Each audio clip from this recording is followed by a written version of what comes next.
Hi friends, എല്ലാവർക്കും online ക്ലാസ്സിലേക്ക് സ്വാഗതം. ഇന്ന് നമ്മൾ ഡിസ്കസ് ചെയ്യുന്നത് 5ാം ക്ലാസ്സിൽ ഇന്ന് നടന്ന കേരള പാഠാവലിയുടെ ക്വസ്റ്റ്യൻ പേപ്പറാണ്.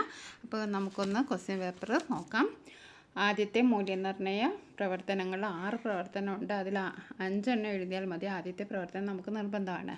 അപ്പോൾ ആദ്യം ഒരു പദ്യഭാഗമാണ് തന്നിരിക്കുന്നത്, വായിക്കാം എഴുതാം. ഓണത്തുമ്പികൾ പൂമ്പാറ്റകളും താണുപറക്കും മലയാളം. വാഴപ്പൂവിനല്ലി വിടർത്തി തേനുണയുന്നൊരണ്ണാനും ചപ്പില ചിക്കി കലപില കൂട്ടി ചെപ്പു കിലുക്കും മൈനകളും മൂളി മുരണ്ടു വരുന്നൊരു വണ്ടിന് വഴി കാട്ടുന്നൊരു പൂങ്കാറ്റും. കുഞ്ഞു ചിലങ്ക കിലുക്കി തുള്ളി പാനൊഴുകും പൂഞ്ചോലകളും പുത്തനൊടുപ്പും അണിഞ്ഞു ചിരിക്കും പൂമണമേന്തിയ പൂവുകളും. അങ്ങകലത്തിരുന്ന് ചിരിക്കും കുഞ്ഞേ മുത്തം തന്നേ പോ അത്തം പത്തിന് മുത്തം വാങ്ങാൻ മുത്തേവാവ മലനാട്ടിൽ. എം വിജയലക്ഷ്മിയുടെ കവിതയാണ്. ഇവിടെ മലയാള നാട് എന്നതുകൊണ്ട് ഉദ്ദേശിക്കുന്ന എന്ത്? അതാണ് ആദ്യത്തെ ചോദ്യം. മലയാള നാട് എന്നതുകൊണ്ട് ഉദ്ദേശിക്കുന്ന ഇവിടെ 4 ഓപ്ഷൻ തന്നിട്ടുണ്ട്. ഭൂമിയാണോ, കേരളമാണോ, പൂഞ്ചാലിയാണോ, മാമലകളാണോ? മലയാള നാട് എന്ന് പറയുന്ന കേരളമാണ്. വാഴപ്പൂവിൻ്റെ തേൻ നുണയുന്ന ആരാണ്? തുമ്പികൾ, അണ്ണാൻ, വണ്ട്, പക്ഷി. അപ്പോൾ അത് നമുക്ക് ഇവിടെ നോക്കാം. വാഴപ്പൂവിനല്ലി വിടർത്തി തേൻ നുണയുന്നൊരണ്ണാനും. അപ്പോൾ ആരാണ്? അണ്ണാൻ. നമുക്ക് കറക്റ്റ് ആൻസർ എഴുതാം. ഈ കവിതയിൽ വണ്ട് വരുന്നതിനെ എങ്ങനെ വിശേഷിപ്പിക്കുന്നു? കലപില കൂട്ടി കിലുക്കിത്തുള്ളി മൂളി മുരണ്ട് ചിരിച്ച് ചിരിച്ച്. അപ്പോൾ എങ്ങനെയാണ്? മൂളി മുരണ്ട് വരുന്നൊരു വണ്ട് അങ്ങനെയാണ് പറഞ്ഞിരിക്കുന്നത് അല്ലേ? അപ്പോൾ നമ്മുടെ ചോദ്യത്തിൻ്റെ ഉത്തരം എന്താണ്? ഓപ്ഷൻ സി ആണല്ലേ, മൂളി മുരണ്ട്. ഇനി അടുത്ത പൂഞ്ചോലയുടെ പ്രത്യേകത എന്താണ്? ചിരിക്കുന്നു, പൂമണമേന്തുന്നു, മുത്തം നൽകുന്നു, ചിലങ്ക കിലുക്കുന്നു. അപ്പോൾ എന്തിൻ്റെ പ്രത്യേകതയാണ്? പൂഞ്ചോലകളുടെ പ്രത്യേകത. അപ്പോൾ കുഞ്ഞു ചിലങ്ക കിലുക്കിത്തുള്ളി പാനൊഴുകും പൂഞ്ചോലകളും. അപ്പോൾ നമുക്ക് ഉത്തരം ഏതെഴുതാം? ചിലങ്ക കിലുക്കുന്നു. ഡി ആണ് നമ്മുടെ ഉത്തരം. പുത്തനുണപ്പ് അണിഞ്ഞു നിൽക്കുന്നത് ആരാണ്? പൂവ്, പൂഞ്ചോല, പൂങ്കാറ്റ്, മൈന. അപ്പോൾ പുത്തനുടുപ്പ് ഇട്ട് നിൽക്കുന്നത് ആരാണ്?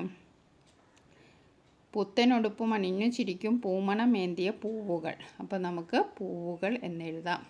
ഓക്കെ. അപ്പോൾ 5 ചോദ്യങ്ങൾക്ക് ഉത്തരം കറക്റ്റ് എഴുതിയാൽ നമുക്ക് എ ഗ്രേഡ് കിട്ടും. ഓക്കെ.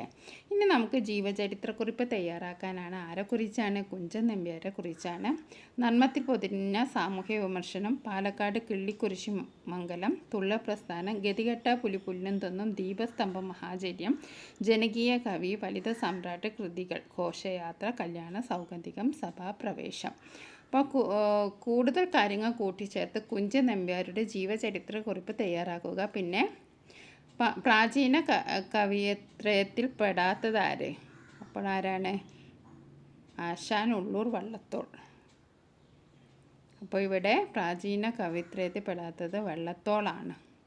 ചെറുശ്ശേരിയും കുഞ്ചൻ നമ്പ്യാരും എഴുത്തച്ഛനുമാണ് പ്രാചീന കവിത്രയത്തിൽപ്പെട്ടത്. വള്ളത്തോൾ ആധുനിക കവിത്രയത്തിൽപ്പെട്ട ആളാണ്.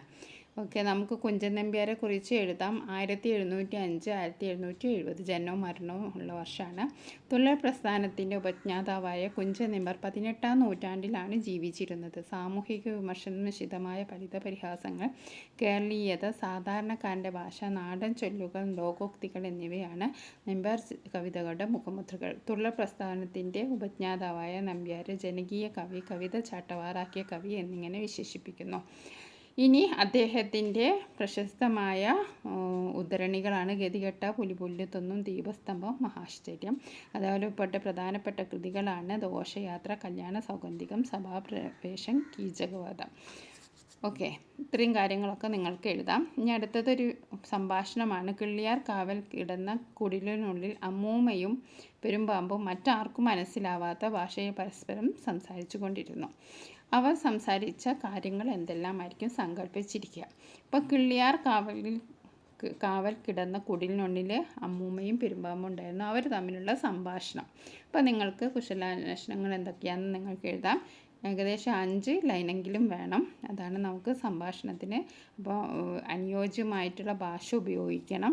അതേപോലെ തന്നെ ഈ ഒരു സന്ദർഭവുമായി യോജിച്ച രീതിയിലായിരിക്കണം നിങ്ങളുടെ എഴുത്ത്. അപ്പോൾ കൂട്ടുകാർ അതൊക്കെ നല്ല വൃത്തിക്ക് എഴുതിയിട്ടുണ്ടാവുമെന്ന് വിചാരിക്കുകയാണ്. ഇനി അടുത്തത് പ്രവർത്തനം 4 വിശകലന കുറിപ്പ്. പാരിടം ഒന്നായി കാണും നേട്ടം പാറട്ടെ ഇതേൻ കൊച്ചുവട്ടം. ഏകലോകം എന്ന ആശയത്തെയാണല്ലോ വട്ടം മുന്നോട്ട് വയ്ക്കുന്നത്. പട്ടം പറപ്പിക്കട്ടെ എന്ന കവിതയെ വിശകലനം ചെയ്ത് കുറിപ്പ് തയ്യാറാക്കുക. അപ്പോൾ പട്ടം അടുത്ത ഒരു ചോദ്യമാണ്. ഇതാ ഒരു മായാലോകം എന്ന പാഠഭാഗം ഏത് കൃതിയിൽ നിന്ന് എടുത്തിട്ടുള്ളതാണ്? ഇതാ ഒരു മായാലോകം എന്ന പാഠഭാഗം ഉത്തരമായിട്ട് പ്രകൃതി ഒരു സ്നേഹിത, മണ്ണും മനുഷ്യനും, മണ്ണിൻ്റെ കിനാവുകൾ, 3 ഓപ്ഷൻ തന്നിട്ടുണ്ട്. അപ്പോൾ അതിൽ ശരിയായ ഉത്തരം തിരഞ്ഞെടുത്ത് എഴുതാനാണ് പറഞ്ഞത്. ഇനി അടുത്തത് ഡയറി കുറിപ്പാണ്. പൂവും കൊച്ചുകുട്ടിയും തമ്മിലുള്ള സൗഹൃദമാണല്ലോ കടലോളം സ്നേഹം എന്ന യൂണിറ്റിൻ്റെ പ്രവേശകത്തിൽ നാം കണ്ടത്.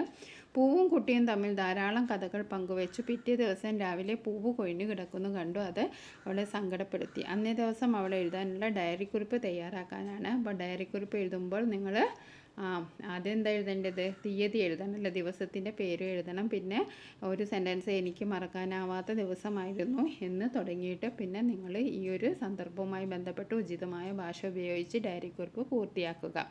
ഇനി അടുത്ത ചോദ്യം, എനിക്ക് മുകളിലോട്ട് കയറണം, പന്തലിട്ടു തരണം, പൂക്കണം, കൈകണം, ആരുടെ വാക്കുകളാണ്? മത്തൻ, കയ്പവള്ളി, തെങ്ങ്, പപ്പായ. അപ്പോൾ ഇത്രയും 6 പ്രവർത്തനങ്ങളാണുള്ളത്. നല്ല ഈസി ആയിട്ടുള്ള ഒരു ക്വസ്റ്റ്യൻ പേപ്പറാണ്. അപ്പോൾ കൂട്ടുകാർക്കെല്ലാം എളുപ്പമായി എന്ന് കരുതാണ്. Thank you.